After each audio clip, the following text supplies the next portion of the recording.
कुसुमपुर एक बहुत ही सुंदर गांव, जहां सब सुखी रहते हैं। सभी एक साथ मिलजुल कर प्रेम भाव से रहते हैं। वहां सिर्फ एक ही मुश्किल था, वो है भीम पहलवान, जो बचपन से ही लड़ाकू स्वभाव का था। बड़े होने के बाद उसे लगा कि उसे पहलवान बनना चाहिए।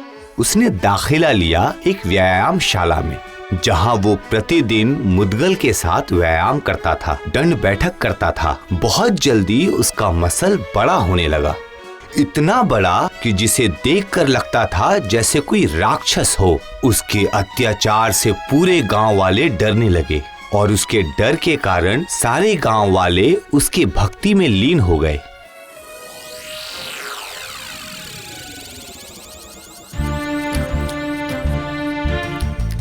मेरा नाम है भीमपाल।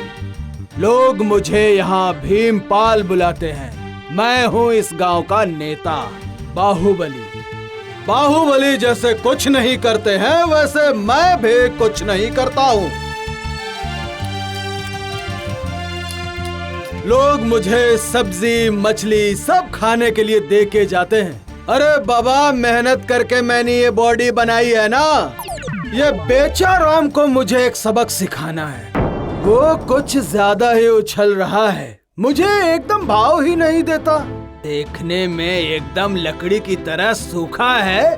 बच्चे को ऐसी सजा दूंगा कि मेरे कदमों में गिरेगा। मेरा भी नाम है भीम पहलवान।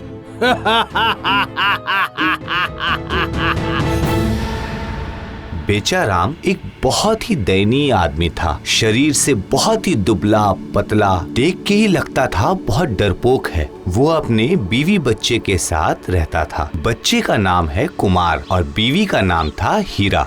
अजी सुनती हो, बाजार जाकर आता हूँ और घर के लिए कुछ सामान लेकर आता हूँ। जरा वो थैला तो देना। बाहर बहुत धूप है, तुम अकेले इतना सारा सामान कैसे लाओगे? बेटे को साथ लेकर जाओ। नहीं, अरे ऐसी धूप में उसे कहाँ ले जाऊँ? मैं अकेला हो आता हूँ। नहीं पापा, मैं आपको अकेला नहीं छोड़ूंगा, मैं आपके साथ चलूंगा। अगर आपको कुछ हो गया तो? अरे चुप हो जा, मुझे कुछ नहीं होगा। मैं भी तो सुनूं, क्या बात चल रही है? तुम सुनकर क्या करोगी?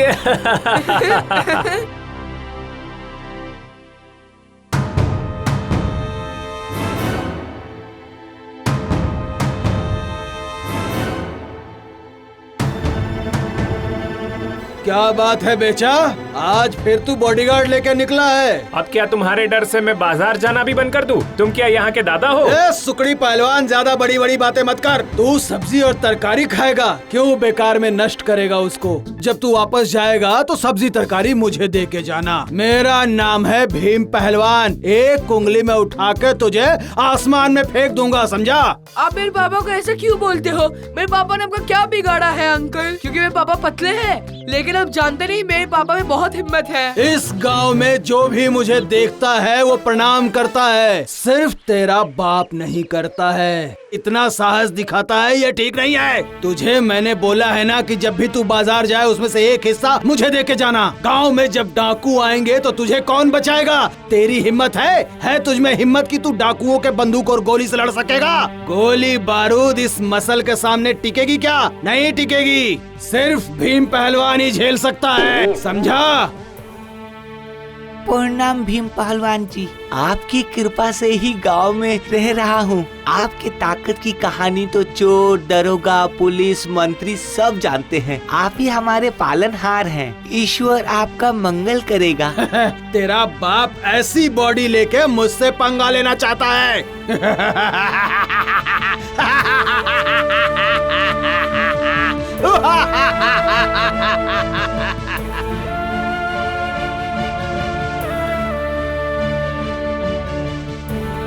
पापा, इनसे बहस करके कुछ फायदा नहीं है। चलो हम घर जाते हैं और साइकिल लेके दूसरे रास्ते से जाते हैं। वो साइकिल के पीछे भाग तो नहीं सकते ना? हाँ, ये अच्छी तरकीब दी तूने। हम साइकिल से जाएंगे। साइकिल इतनी तेज भगाएंगे कि वो हमें पकड़ ही ना पाए। दूसरे रास्ते से बेचाराम साइकिल पर जा रहा था। उसके पीछे बैठा हुआ था उसका बेटा कुमार। कुछ दूर जाने के बाद ही भीम पहलवान उनके रास्ते में आ गया और खूब जोर जोर से हंसने लगा और उनके तरफ देखते हुए बोला, कहाँ भागा जा रहा है रे बेचा? मेरा नाम है भीम पहलवान। मुझे मालूम था कि तू इसी रास्ता से आएगा, क्योंकि दूसरा कोई रास्ता नहीं है। तुम दोनों जब तक मुझे खड़े होके प्रणाम नहीं करते, मैं तुम लोगों को यहाँ से जाने नहीं दूंगा रे बेचा। पापा, उसको जो भी बोलना है बोलने दो, पर अब इसका भी प्रणाम मत करना पापा। देखते हो क्या करता है। क्या बोला तू?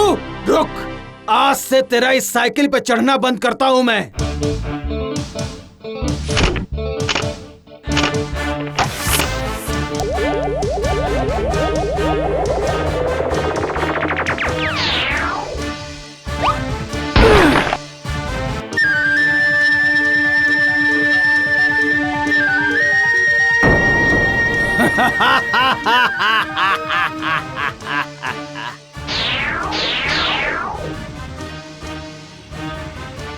भाई लोग, अब बर्दाश्त नहीं होता है। अब तो इस पहलवान का कुछ करना पड़ेगा। अगर हम लोग सब मिलके इसके ऊपर टूट पड़े तो कैसा होगा बोलो तो? मार मार के उसे गांव से निकाल देंगे, तब उसकी अकल ठिकाने आएगी। है, ये बोलना बहुत आसान है। बिल्ली के गले में घंटी कौन बांधेगा? तेरा हिम्मत अच्छे से पता है मुझे। जब पिछली बार सुनार के दुकान में डकैत आए थे, तब तुम कहाँ थे? दरवाजा बंद करके पलंग के नीचे तो छुपा हुआ था और आया बड़ा बड़ा बात करने। जा तुम जा। तो अपनी जेब से पैसा निकालकर भीम के घर का मरम्मत करवाए हो। हमें सब पता है, हमारा मुंह मत खुलवाओ, कह देते हैं। हाँ, अरे रुको रुको, आपस में लड़ो मत। जो करने आए हैं पहले वो करते हैं। पहले सोचो कि भीम पहलवान को कैसे रोकें। इसे कुछ तो करना ही होगा मुझे। ये नहीं तो पापा को छोड़ेगा नहीं। ये पापा का अपमान करते रहेगा बस। वो ये सब जानबूझकर करता है। मैं ये कैसे सह लूं? वो गांव के सब लोगों के साथ ऐसा करता है। माँ, आपके पास तो इतनी बुद्धि है, आप कुछ क्यों नहीं करते इस बारे में? माँ सुनो, जितनी बुद्धि उतना ही बल। भीम कितना भी बड़ा पहलवान क्यों ना हो जाए, उसकी जिंदगी में भी जरूर कोई ना कोई कमजोरी होगी। हमें उसकी जिंदगी की इस कमजोरी को ढूंढना होगा। उसके बाद हमें उसकी उस कमजोरी को पकड़कर अपना काम पूरा करना होगा। बोल मेरे बच्चे, तू उसकी कमजोरी को ढूंढ लेगा ना? सही कहा माँ। भीम पहलवान की भी कुछ ना कुछ कमजोरी होगी। मुझे बस भी वो ढूंढना है। आज से ही मैं उस पर नजर रखूंगा। हाँ, अभी करता हूँ। अभी अंधेरा हो गया ना, ये सही वक्त है उस पर नजर रखने का। मैं अभी चलता हूँ माँ। मैं अभी जा रहा हूँ। बहुत सावधानी से काम करना बेटा, भीम को पता नहीं चलना चाहिए।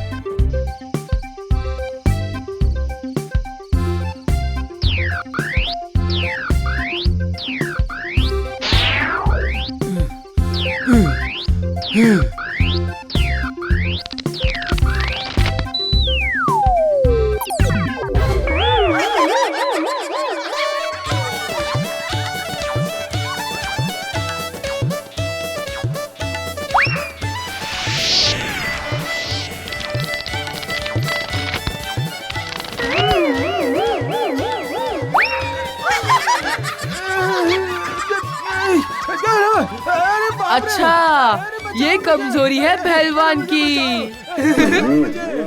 कल ही मैं उसको गांव से निकालूंगा। माँ ने सही कहा था, जो भी जितना बलवान हो उसकी कुछ ना कुछ तो कमजोरी होती ही है। आज उन्हें भीम पहलवान की कमजोरी पता चली। अभी तो मैं कौन बचाएगा भीम पहलवान? अब मैं देखता हूँ तुम्हें कौन बचाएगा। माँ, मैंने देख के आया।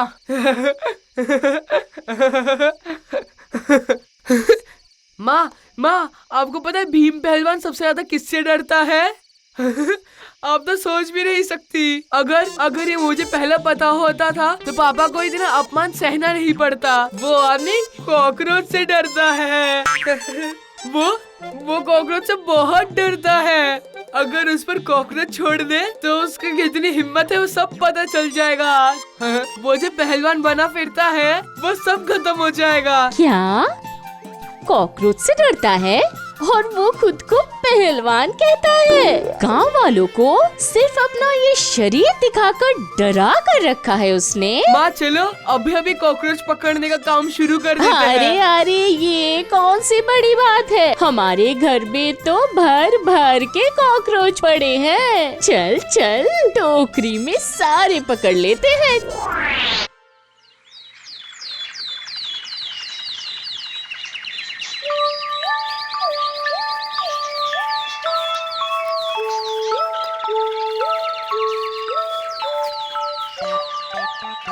तुम लोगों की इतनी हिम्मत कि मेरे घर के सामने से जा रहे हो। इस बैग में क्या है? तुम्हारे लिए सब्जी लाया हूँ भाई। कल जो हुआ उसके लिए मैं माफी चाहता हूँ। माफ कर दो भीम, तुम तो सच में बहुत बड़े पहलवान हो। अब तुम देखना नहीं चाहोगे मैं तुम्हारे लिए क्या क्या लेकर आया हूँ? इतने दिन बाद तुझे बुद्धि तो आई। चल दिखा क्या लाया है।